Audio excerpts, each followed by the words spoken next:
Hey you, I'm Sarah Turner. I'm a freelance medical copywriter, and today I want to talk about one of my favorite things because it's so important, and that is how to avoid entrepreneurial burnout. Lessons in self-care. And now, these are not going to be your typical self-care tips like take a bubble bath, things like that.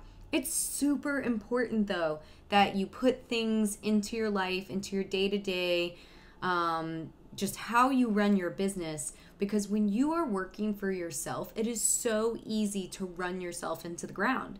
You hear about it all the time with entrepreneurs. And so you want to make sure that you just put this in place from the beginning so that when it comes time to really need to rely on some of these like tips I'm going to give you, you have them all ready to go. And so first I want to talk about why burnout happens. In my experience and in working with hundreds of students, what I have found is that oftentimes burnout happens because you are working with people, businesses, brands that are not in alignment with your values. A lot of times that's where procrastination sets in, or you just kind of feel plain icky when you're doing your work. And it can be really hard when you're starting out because you need to make money. You want to earn those first few clients so that you can pay your bills and you can quit your job. I get it. I actually have a story where I was writing for a doctor. He was one of my very first clients, and he wanted me to write a piece about ultra low fat diets. And that was actually a piece of advice that almost hurt my little sister pretty bad. She was like a high level athlete, and she was eating practically no fat, and it caused her all kinds of medical issues. So when I was writing that piece, I came to realize I could not bring myself to do the work, and I felt I was procrastinating everywhere else because it was not in alignment with my values. And as an entrepreneur, you're choosing to do this work. You're working for yourself, and you're getting up every day to create the business of your dreams. So why not make it in alignment with your values? That is going to save you some burnout, because you're going to be working on projects you are passionate about, and you're building your own day, your own dream, your own business. You're not building the dream of somebody else's. So you don't need to take those soul-sucking clients just to make ends meet. I understand the temptation though. So a lot of burnout starts because of that. So being really clear about your values and about how you want to show up in the world and what kind of work you want to do and for what reason, that's super important. And making sure you're choosing clients that you do agree with and you do want to support, and you want to better their business and their reach and their growth through your work for them. So that is something I cannot emphasize enough. It is a major source of burnout to work for people, to leave your 9-to-5 only to work for more soul-sucking people. So that is one major reason for burnout. Another one is taking on too much work, which I've also done. I was so amped, I was taking on lots of clients, and I just took on too much work. So we're going to talk a little bit about what you do when that happens. And then life happens, that's happening. A little bit of that is happening for me right now. I have some stuff going on with my family. One of my family members is not doing well, and I just have to rely on what I'm going to talk about here today to kind of keep things in motion while I'm taking a little bit of a step back, just, so that I can go and be with my family. And so life happens, and knowing that you have the things you need in place so that when you experience burnout, whatever the cause, you know how to deal with that. So first, let's talk about working for people who are in alignment with your values. What does that mean? First and foremost, working for people who treat you with respect. Again, when you're starting out, I definitely worked for clients who were not respectful. But what I came to find out is sometimes they weren't respectful because I did not set expectations well at the beginning. Meaning I interacted with them as an employee. And so then they treated me like an employee. And although I would say they shouldn't treat their employees this way, once I kind of took a firm appropriate but still kind stance and said, you know, this is not going to work for me, like this is what it will look like moving forward, or I'm going to like, you know, put you in touch with another copywriter. I've had a lot of difficult clients turn into really amazing clients. So you just got to be really careful that when you're starting out with a new client, you're setting the expectations, right? You are saying like, this is how you'll treat me. I'm a business person. You know, obviously not saying this is how you'll treat me. You're communicating it with your behavior, with your conversations, and you know, you're just as much in charge of setting deadlines and rates because you're bringing value too.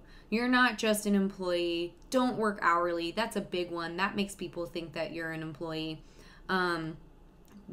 Pay or charge per project. So that's another one. Also, working for people who are in alignment with your values. Think about the kinds of businesses that you want to be associated with. You know, what are they doing to either give back to the world, or maybe there's a particular expertise that you have that, you know, you want to work in. A lot of my students, they end up in niches because of personal experiences. So keep that in mind for sure. The thing about this is it's going to make your work so much more fulfilling, and it'll make it less likely that you'll burn out. So the next thing is have a support system in place. And this is what is another really important thing.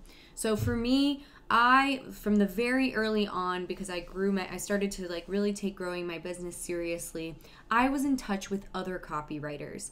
You know, usually somebody who was just one step behind me, somebody who was a good writer, but maybe wasn't finding their clients as well. And we would work together on projects. And I did that before things got tough. So right now I have a couple of copywriters that I've worked with on various projects. Maybe that was exchanging feedback on pieces like, hey, instead of paying a proofreader, do you want to exchange pieces and trade editing and feedback so we can improve each other's work? And so I would start out by building those relationships. And the good thing about that is that when times would get tough, when I would book myself, or right now where I'm having to take a step back for a little bit, probably just like a week or so, but that's still enough time to get behind on work. I have people I can reach out to and say, hey, this is what's going on. I need help with some of my projects. Can you help me out? And sure, I'm going to not make full price on my projects because I'm going to have to hire another copywriter to help me. But generally, because of the relationship and rapport we've already built beforehand, they're willing to do it because they know a day is going to come where I'm going to help them. So having those relationships in place are going to be so valuable and so helpful for you when you are experiencing burnout, whether it's just life gets in the way or you've overbooked yourself.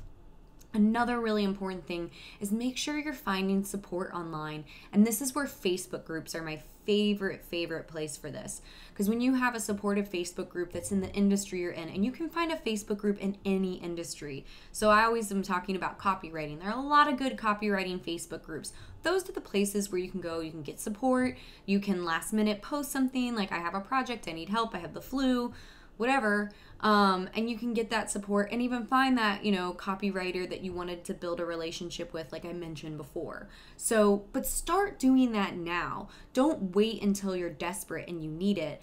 Do it beforehand. Do it when you're feeling good, because that is going to be how you build those relationships, because relationships are how you are you're gonna find support. And then the next thing is really take working on your mindset seriously. I always say, don't end up trading in your boss for someone worse, yourself. If you are beating yourself up internally, like I'm not good enough, I suck, this is garbage, blah, blah, blah, all things I've said to myself before, that's really going to beat you down.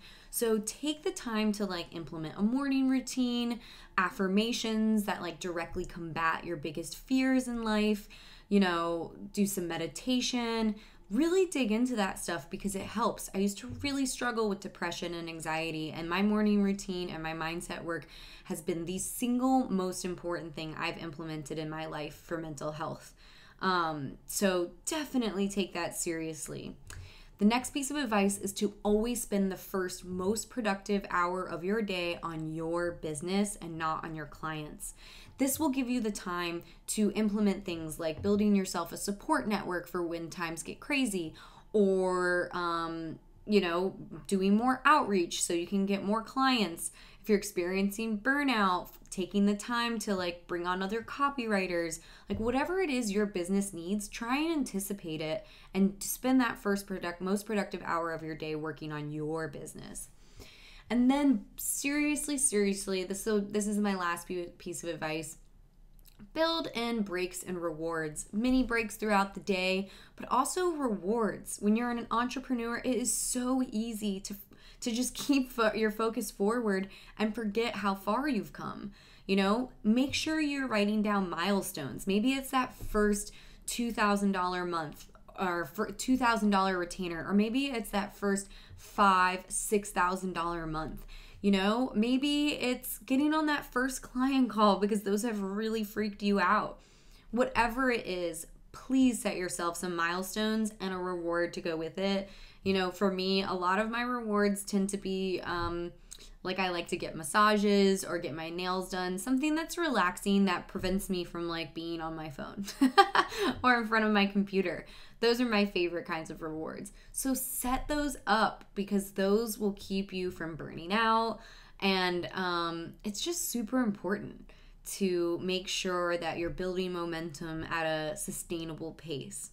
So I hope that helps. Everybody experiences burnout. Another important thing is that when you do go through a little bit of burnout or whatever, make sure you take the time to reflect on what led up to that and what you can do in the future to prevent it. Because that was how I, learned to reach out to other copywriters. It was when I had a period of time where I just way overbooked myself because I was so excited to have so many clients. So anytime you do experience something like that, take a second to really figure out what lessons can be learned from it, because that's what this is all about. This is all a learning process, and you're just going to have to course correct, tweak your, behavior, learn from your mistakes, and keep moving forward. That is truly the name of the game. So I hope this helps. Hang in there if you're experiencing some entrepreneurial burnout, and go ahead and hit that thumbs up button and the subscribe button so you can get notified when I release videos. And of course, please leave me a comment and let me know what you'd like to see more of. I have really enjoyed reading them, and I try to respond to every single one. And I just love doing this. I love people breaking out of their 9 to 5, and I want to support you the best way that I can. So thanks.